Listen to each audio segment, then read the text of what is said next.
Chapter 18. When you'll believe anything, imagine an alien hovering over New York City. His job is to observe the economy and understand how it changes. He visits on New Year's Eve 2007 and again in 2009. To him, not much seems different.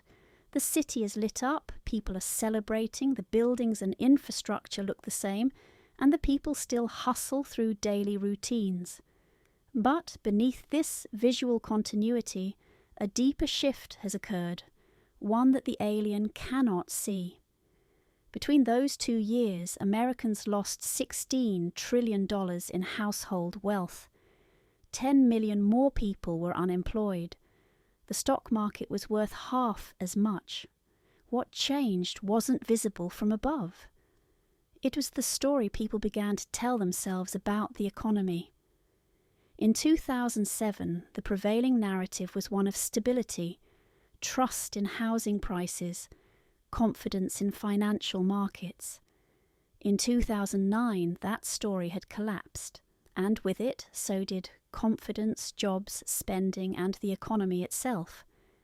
This chapter explores the idea that the stories we tell ourselves, especially when it comes to money, are often more influential than the statistics we see.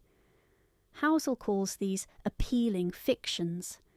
These fictions arise when people are smart and desperate for solutions, but face limited control and high uncertainty. That's when we cling to the stories that give us emotional comfort, even if they're not based in truth. Take, for instance, the woman interviewed in the documentary How to Live Forever. Asked about the happiest day of her life, she replied, "Armistice Day, the end of World War I. Why? Because, she said, we knew there would be no more wars." But 21 years later, World War II broke out, killing 75 million people.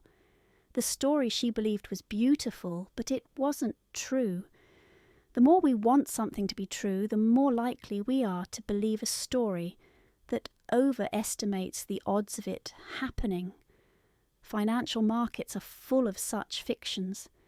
People listen to TV investment advice not because it's proven, but because the stakes are so high.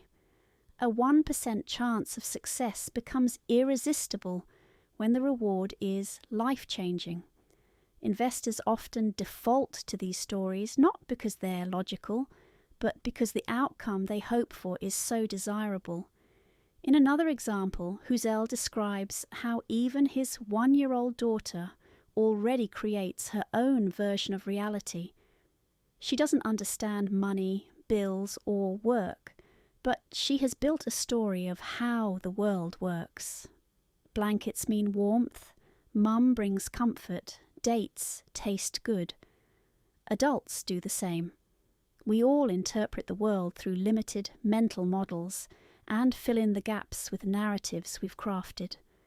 Psychologist Daniel Kahneman once explained that people, when planning or recalling the past, focus on skill and control and tend to ignore the role of luck.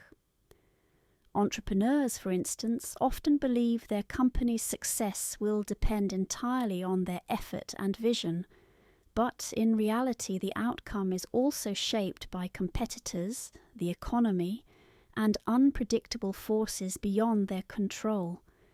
Still, they cling to the story that success is in their hands. Husserl shares another striking comparison. NASA's spacecraft travelled to Pluto in a 3 billion-mile trip and missed its timing prediction by just a minute. That's precision. But business, economics, and investing are not precise. They're governed by emotions, incentives, biases, and randomness. Yet people desperately want to believe that forecasting finance is as reliable as a space mission. In fact, most investors know market forecasts are largely unreliable. Still, they seek them out. Why? Because it satisfies the need for control. As psychologist Philip Tetlock says, We want to believe the world is predictable, so we turn to confident experts who offer assurance, even when it's unwarranted. At the core, we all believe in narratives to make sense of the world. We don't wake up wondering if everything is chaos. We assume a logic behind what we see. But just like the alien who misunderstands Earth's economy because he can't hear the stories playing out in people's minds, we too often misunderstand others and ourselves by mistaking stories for truth. Key takeaways. We believe what comforts us. When we're desperate for answers, we lean towards stories that offer hope or simplicity, even if they aren't supported by data. The more we want something to be true, the more likely we are to believe it. Especially in finance, desire often overrides logic. Everyone fills in gaps with personal narratives. We interpret what we don't fully understand using mental shortcuts, often shaped by limited knowledge or experience. Markets are not like physics. Unlike a Pluto mission, investing is ruled by uncertainty. Treating it like a precise science is misleading. Forecasts are seductive but unreliable.